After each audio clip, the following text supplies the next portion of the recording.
Hello, good morning செல்லங்களா. அம்மா வந்து இன்னைக்கு கல்யாண வீட்டு ரசப்பொடி செம்மையா இருக்கும், அது செய்ய போறேன். அப்படியே அம்மா எப்படி செய்யறன்றத பாருங்க. வாங்க வீடியோக்குள்ள போலாம். இப்போ ஸ்டவ் ஆன் பண்ணியாச்சு, கடாயும் போட்டாச்சு. கடாய் நல்லா காயுது. அம்மா ஒன்று ஒன்றும் ஒரு குத்து மதிப்பாக தான் போடுவேன், அளவு சொல்கிறேன் ஒன்றா உங்களுக்கு, அது பாரி பண்ணிக்குங்க.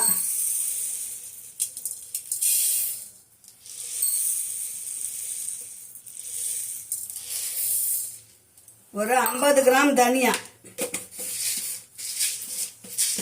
குட்டியூண்டு டம்ளரில் 2 குட்டியூண்டு டம்ளரில் போட்டிருக்கேன். ஒன்று ஒன்றா நான் ஃபஸ்ட்லேருந்து பார்த்துக்கோங்க. அம்மா எப்படி வளர்க்குறேன், என்ன நான் பண்ணுறேன்னு பார்த்துக்கோங்க. ரொம்ப ரொம்ப டேஸ்ட்டாக இருக்கும் செல்ல பிள்ளைங்களா. அம்மா ரசம் வச்சிடலாம், சிம்பிளாக இருக்கும்.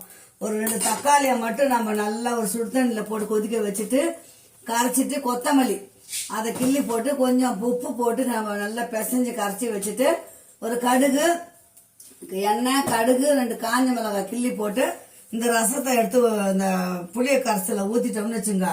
ஒரு கொதி வரும்போது ஒரு ஸ்பூன் ரசப்பொடியை போட்டு இறக்குனீங்கன்னா சூப்பரான ரசம், செம்மையா வாசனையா இருக்கும். இந்த தனியாவை வந்து தீயாம வறுக்கணும் சொல்லுங்களா. எதுவுமே வந்து தீயக்கூடாது.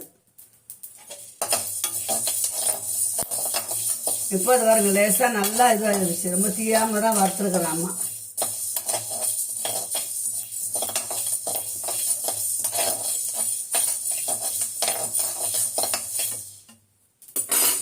தனியாவை எடுத்து கொட்டிக்கலாம். இப்போ தனியா வறுத்துட்டோம் பிள்ளைங்களா.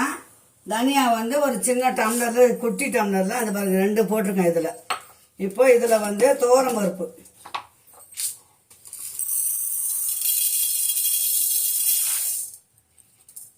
ஒன்று போட்டுக்கலாம். இதால 1 துவரம் பருப்பு,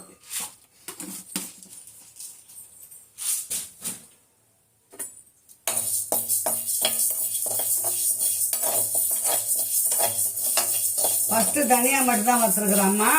இப்போ செகண்ட் வந்து துவரம் பருப்பு வறுக்கிறேன்.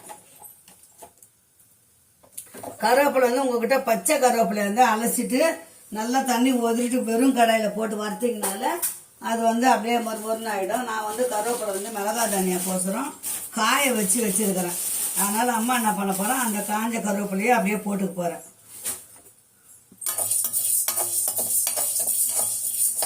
தீயாம வறுக்கணும் சில பிள்ளைங்களா. நேரம் மாறினா போதும். தனியா மட்டும் தான் வறுத்துருக்குறோம்.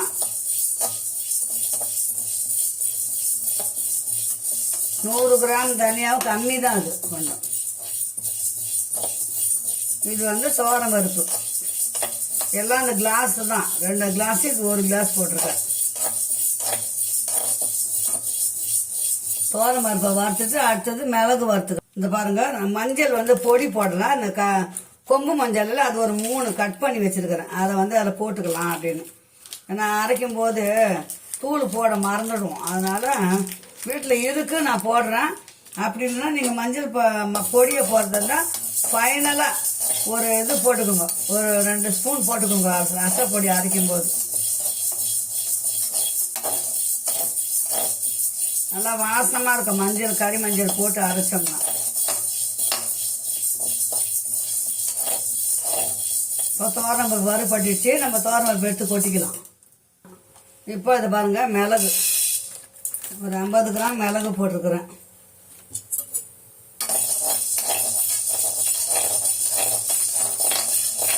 ரொம்ப தீயாம வறுத்துக்கலாம்.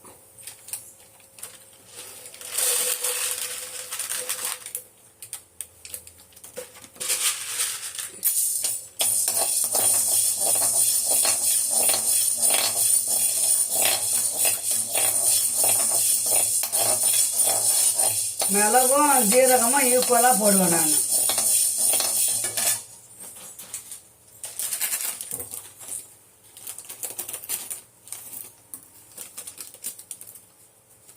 ஐம்பது கிராம் மிளகு, 50 கிராம் ஜீரகம், 2 1 போல வந்து ரொம்ப தீயாம வறுக்கிறதுக்கு அப்பதான் கரெக்டா இருக்கும்.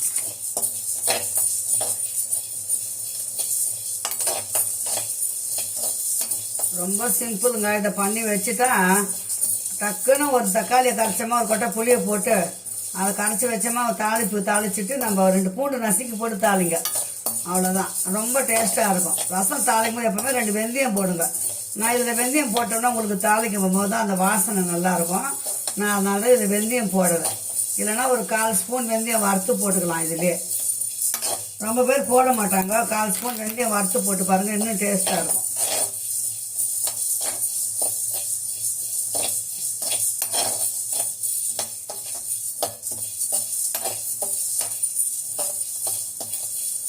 கொஞ்சம் வாசனை வரும்போது எடுத்துடணும், நல்லா தீஞ்சிடும்.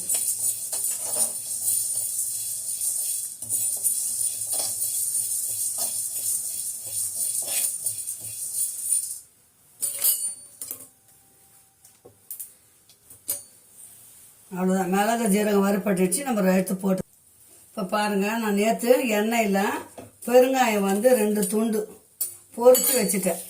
ஏன்னா நம்ம எல்லாமே ட்ரையாக வறுக்கிறோம். அப்போ இது மட்டும் எப்படின்னு இதை பாருங்கள், நேற்றே நான் பொரித்து வச்சுட்டேன். இதுக்கெல்லாம் ஒரு கட்டி பூண்டு, பெரிய கட்டி பூண்டு 1 போட்டிருக்கேன். தேவை நம்ம இது போட மறந்துட்டா கூட இதுவே போதும் உங்களுக்கு. பூண்டும் பெருங்காயமும் கொஞ்சம் நல்லா வறுப்படட்டும். ஒரு 10 காஞ்ச மிளகாய்.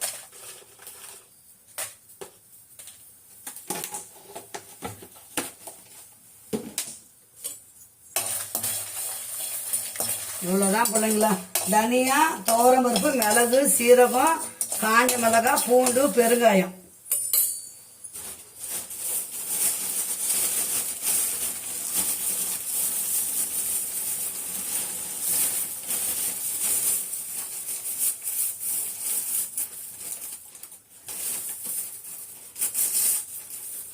கொஞ்சம் சிம்மில் வச்சு வறுக்கலாம். ஏன்னா மிளகா தீஞ்சிடும் இல்லைங்களா. கருவேப்பிலை ஃப்ரெஷ்ஷு கருவேப்பிலை இல்லை, அம்மா காய வச்சு தான் வச்சுருக்கிறேன்.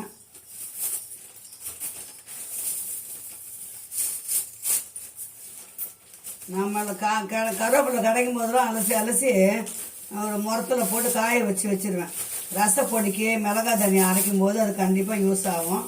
அந்த மாதிரி தான் நான் எப்போவுமே பண்ணுவேன். காஞ்ச கருவேப்பிலை நல்லா மணமாக இருக்கும், வாசனையாக. ஃப்ரெஷ்ஷு கருவேப்பிலை கிடைக்காது, எப்போனா தான் கிடைக்கும். செடி இருக்கிறவங்க டக்குன்னு பறித்து போட்டுக்கலாம். செடி இல்லைன்னா என்ன பண்ணுவாங்க. நம்ம வீட்டில் செடி இருக்குது, ஆனால் ரொம்ப இல்லை, அதில் கொஞ்சமாக தான் இருக்குது.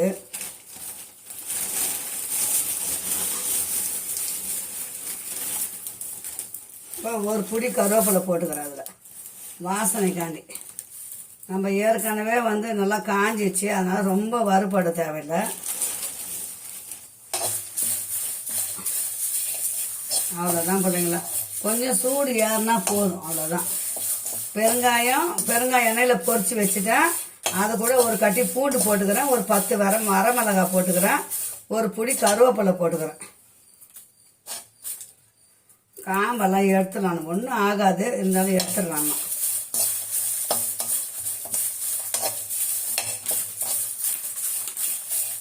இவ்வளோதான். அம்மா அரைச்சிட்டு ரசப்பொடி எப்படி இருக்குன்னு காட்டுறேன். சூடு ஆற விட்டு நம்ம அரைச்சிக்க வேண்டியதுதான்.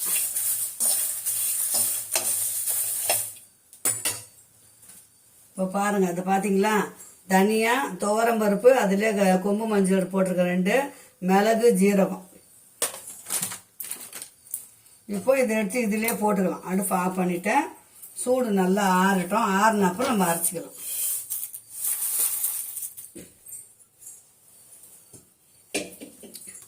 இப்போ பாருங்கள், ரசப்பொடி தேவையானது எல்லாம் வறுத்து வச்சாச்சு.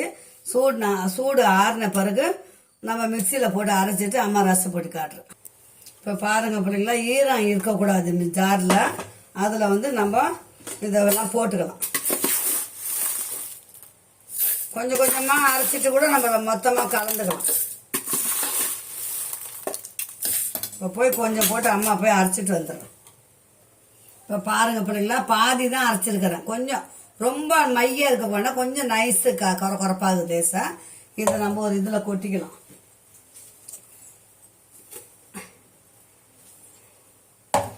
சூடு இருக்கும், ஆனால் கொஞ்சம் ஆற விட்டு அரைங்க. அப்போ தான் நமக்கு எல்லாமே கரெக்டாக இருக்கும்.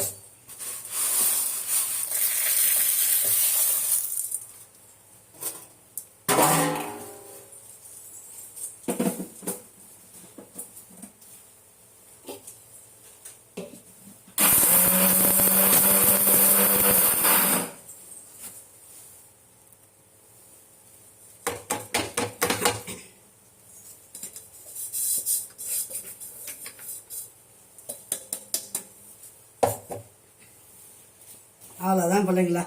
இன்னும் கூட கொஞ்சம் சூடு இருக்குது, மிக்சியில் அரைச்ச சூடு. ஆறுன அப்புறம் ஒரு ஏர்டைட் பாக்ஸில் கொட்டி ஃப்ரிட்ஜில் வச்சுக்கோங்க. தேவைப்படும் போது ரசம் நம்ம எப்பவுமே யூஸ்வலாக கூட்டுறோம், தக்காளி போட்டு கொஞ்சமாக புளி போட்டு கரைச்சி வச்சுட்டு கொத்தமல்லி 2 பூண்டு தட்டி போடுங்க, 2 வெந்தயம், கடுகு, அவ்வளோதான். தாளிப்பு 2 வரமிளகாய் 2 போடுங்க. மிளகாய் இதில் போட்டுட்டோம், 2 வரமிளகாய் போடுங்க, போதும். அவ்வளோதான். சூப்பரான ரசப்பொடி ரெடி ஆயிடுச்சு. ஓகே செல்லலாம், இந்த வீடியோ இதோட முடிச்சுலாம். மீண்டும் ஒரு நல்ல வீடியோ சந்திக்கலாம். கல்யாண வீட்டு ரசப்பொடி அம்மா பண்ணியிருக்கிறேன், செஞ்சு பாருங்க. நல்ல கமகமான வாசனையாக இருக்குது வீடே. இப்போவே கொட்டி மூடி வச்சிருங்க. ஓகே, பாய் செல்லுங்களா.